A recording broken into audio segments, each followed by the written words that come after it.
Muammar Kadhafi était l'homme qui savait tenir l'Occident en échec. Il maîtrisait l'art de manipuler les pays européens et les États-Unis d'une seule main. Et il ne craignait rien, ce à quoi l'Occident n'était pas habitué. Il incarnait un homme capable d'unir l'Afrique, d'en faire un continent exploitant ses immenses ressources pour se développer et devenir celui de l'avenir.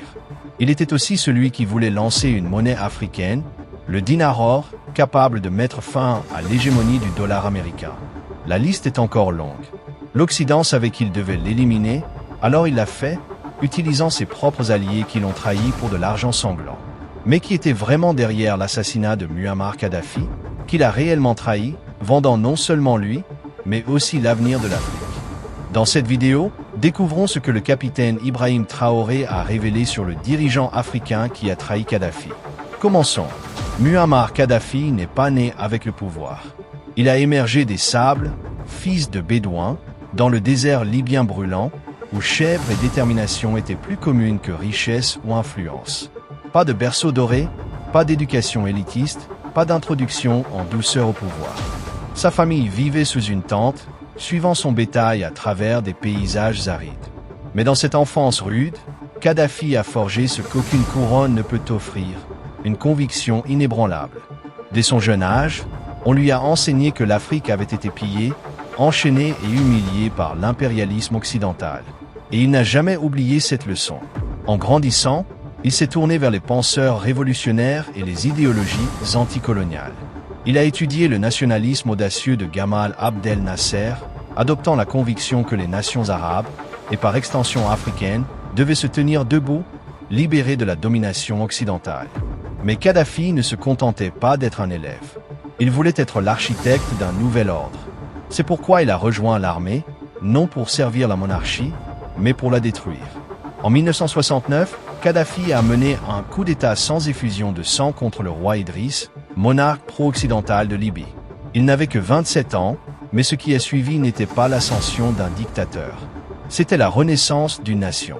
Kadhafi a expulsé les bases militaires occidentales, nationalisé les champs pétroliers longtemps exploités par des entreprises étrangères et redirigé la richesse pétrolière vers son peuple. Routes, hôpitaux, écoles et services sociaux se sont multipliés. L'éducation et la santé sont devenues gratuites.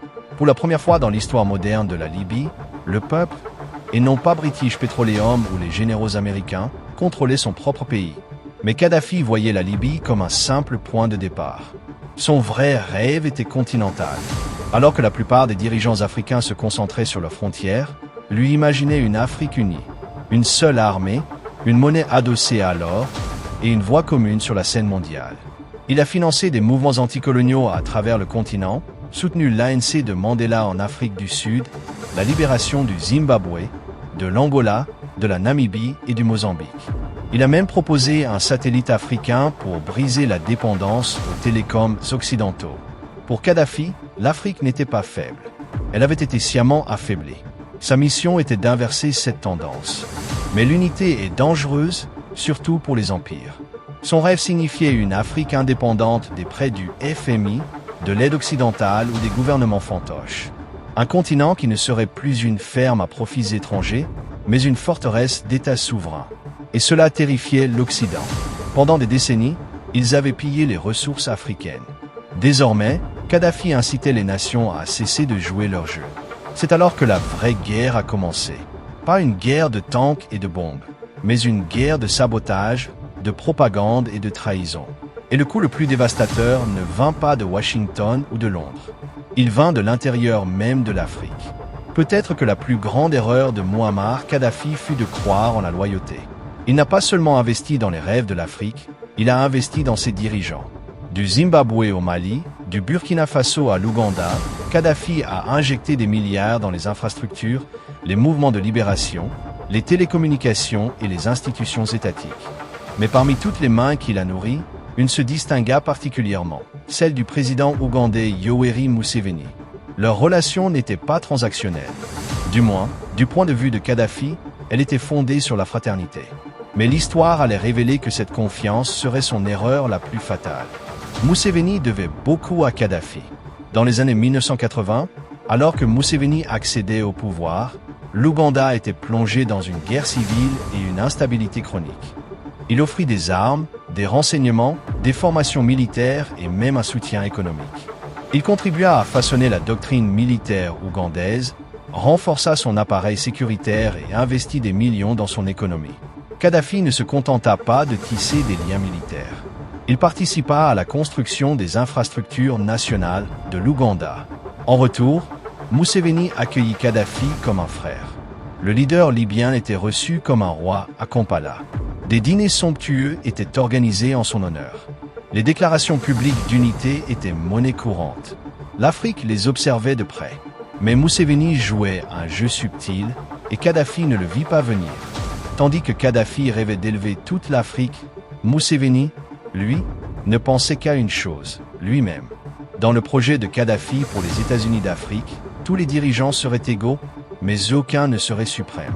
Cela était inacceptable pour Museveni. Il avait fait de l'Ouganda une puissance régionale avec un seul objectif, dominer l'Afrique de l'Est. Le rêve de Kadhafi d'une armée africaine unifiée, d'une monnaie unique et d'un gouvernement continental menaçait directement les ambitions de Museveni. Et dans l'ombre, ce dernier commença à manœuvrer pour éliminer le roi.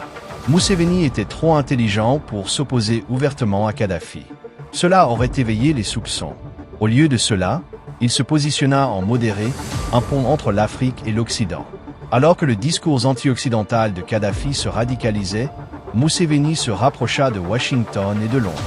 Il participa à des missions soutenues par les États-Unis à travers le continent. Il envoya des troupes ougandaises combattre en Somalie sous la bannière de la lutte contre l'insurrection, gagnant ainsi les faveurs de l'OTAN. Lorsque Kadhafi proposa de contourner les présidents africains et de s'appuyer sur les chefs traditionnels pour unifier le continent, Museveni paniqua. Il y vit une menace existentielle.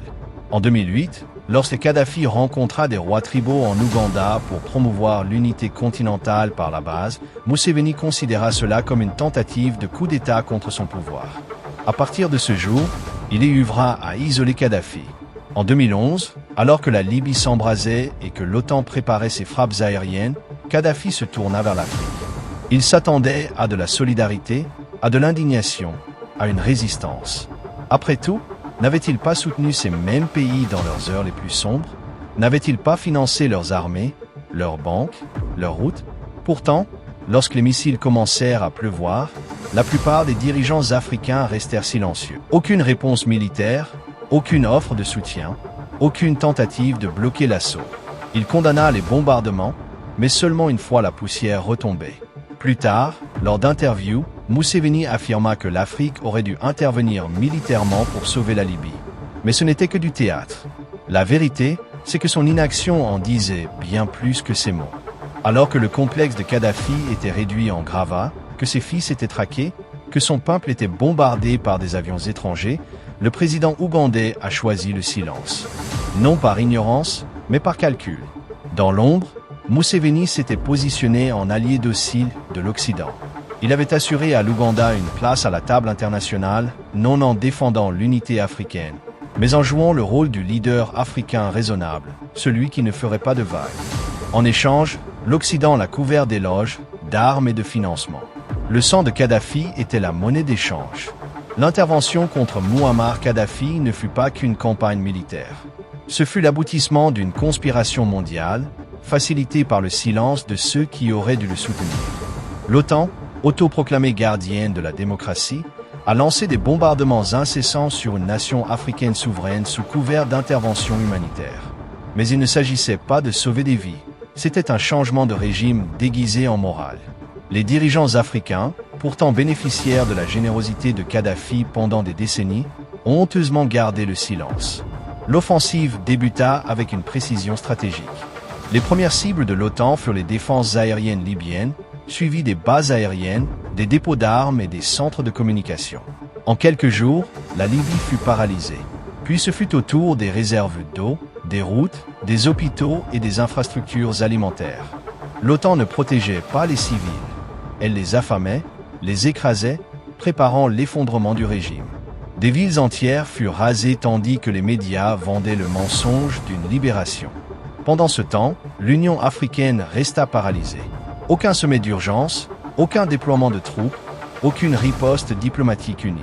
L'Ouganda, le Kenya, le Nigeria et l'Afrique du Sud, pays qui avaient autrefois chanté les louanges de Kadhafi, se murèrent dans le silence ou émirent de vagues appels à la paix. La trahison était désormais continentale. Même lorsque Kadhafi appela à l'aide, ses alliés détournèrent le regard. Achetés, intimidés ou convaincus que la neutralité était plus sûre que la résistance, ils l'abandonnèrent. Museveni, qui avait copié les structures de renseignement de Kadhafi et profité de son soutien financier, refusa d'envoyer ne serait-ce qu'un symbole d'aide.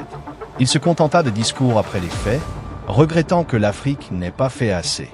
Mais au moment crucial, il choisit la lâcheté plutôt que la solidarité. Et cette lâcheté coûta à l'Afrique l'une de ses voix les plus puissantes. Lorsque Tripoli tomba et que le chaos s'installa, Kadhafi se réfugia à Sirte. Ce ne fut pas une fuite, mais un dernier combat.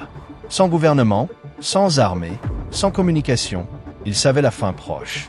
Pourtant, il resta en Libye, refusant l'exil et un procès orchestré par l'Occident. Mourir sur le sol africain valait mieux, pour lui, que vivre en prisonnier de l'Occident. Telle était la mesure de l'homme. Le 20 octobre 2011, les drones de l'OTAN repérèrent son convoi. Une pluie de missiles s'abattit. Blessé, Kadhafi se cacha dans un égout. L'homme qui avait reçu des rois et des présidents rampait désormais dans la boue, trahi et traqué. Capturé par des rebelles libyens, instruments inconscients de l'Occident, il fut battu, humilié, puis exécuté. Sans procès, sans justice, seulement la vengeance. Les dirigeants occidentaux applaudirent. Nicolas Sarkozy, qui avait jadis reçu des fonds de Kadhafi pour sa campagne, ne dit rien.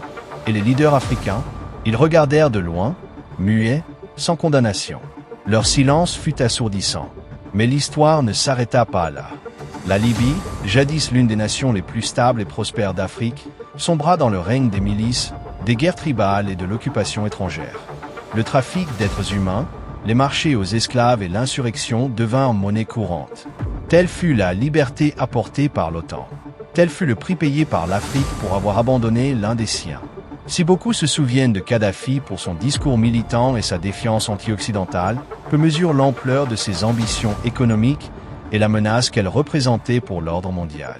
Parmi ses projets les plus radicaux, une monnaie africaine unique, adossée non pas au dollar ou à l'euro, mais à l'or. Ce n'était pas un rêve utopique, mais un plan concret, avec réunion, études de faisabilité et soutien croissant. Kadhafi l'avait baptisé. Les pays africains pourraient échanger du pétrole, des minéraux et d'autres ressources naturelles en utilisant le dinar plutôt que les devises occidentales. Cela mettrait fin à la dépendance de l'Afrique vis-à-vis du dollar américain et de l'euro, tout en démantelant les mécanismes par lesquels les institutions financières occidentales contrôlent les économies africaines. C'était une déclaration d'indépendance économique, et cela a terrifié les élites financières à Washington, Londres et Paris. Imaginez, l'Afrique détient d'immenses réserves de ressources naturelles, uranium, or, pétrole, terres rares, et bien plus encore. Dans le système actuel, les entreprises occidentales extraient ces ressources à bas coût, rapatrient les profits et laissent l'Afrique sous-développée et endettée. Le dinar or de Kadhafi aurait renversé ce système. Il aurait permis aux nations africaines de fixer leurs propres prix, de contrôler leur système bancaire et de construire leur propre économie. Elles auraient aussi pu forger des alliances économiques libérées des conditionnalités du FMI ou des prêts de la Banque mondiale. Mais une telle révolution ne serait pas tolérée par l'Occident. Le système financier mondial repose sur l'usage continu du dollar américain comme monnaie dominante. Si les pays africains s'étaient tournés vers le dinar or, les effets d'onde auraient pu déstabiliser les marchés globaux. Les pays producteurs de pétrole auraient pu emboîter le pas. D'autres régions auraient abandonné le commerce en dollars. L'empire financier bâti par les États-Unis et leurs alliés pendant des décennies aurait pu s'effriter. Des documents internes de think tanks et agences de renseignement occidentaux, déclassifiés après la mort de Kadhafi, reconnaissent ces craintes. Un email de 2009 provenant du serveur privé d'Hillary Clinton, alors secrétaire d'État, notait que le projet de Kadhafi d'utiliser l'or pour acheter et vendre du pétrole avait motivé l'intervention de l'OTAN. Il ne s'agissait pas de préoccupations humanitaires, mais d'empêcher un leader africain de changer les règles du capitalisme mondial. Même en Afrique, le dinar or de Kadhafi a rencontré des résistances. Certains dirigeants, intégrés aux systèmes financiers occidentaux, hésitaient à embrasser une telle transformation. Pourtant, d'autres, notamment en Afrique de l'Ouest, y ont vu une opportunité. Le Mali, le Niger et le Burkina Faso figuraient parmi les pays ouverts à cette idée. Le franc CFA, monnaie coloniale encore garantie par le Trésor français, était de plus en plus contesté par des économistes panafricains. La proposition de Kadhafi offrait une échappatoire, un moyen de reconquérir la souveraineté économique. Mais ce rêve ne s'est jamais concrétisé, en grande partie à cause du silence des leaders africains. S'ils s'étaient unis pour défendre Kadhafi, politiquement et économiquement, le dinar or aurait pu survivre, et Kadhafi aussi. Au lieu de cela, certains ont détourné le regard. D'autres ont collaboré avec les puissances occidentales, et une occasion historique s'est évanouie. Pourtant, l'histoire n'est pas linéaire. Les idées, une fois nées, ne meurent pas facilement. Aujourd'hui, le rêve de Kadhafi persiste sous de nouvelles formes. Son vision d'une Afrique unie et autosuffisante reste un défi à l'ordre néocolonial et une inspiration pour ceux qui osent imaginer un avenir différent. Et vous, qu'en pensez-vous? Si Kadhafi était encore vivant, l'Afrique aurait-elle un destin différent? Des leaders comme le capitaine Ibrahim Traoré peuvent-ils réaliser son rêve d'une Afrique puissante et autonome? Dites-nous tout en commentaire. Et pour ne rien manquer de nos vidéos sur l'histoire, la culture et les enjeux africains, abonnez-vous à notre chaîne et activez les notifications. Merci d'avoir regardé et à bientôt pour de nouvelles explorations.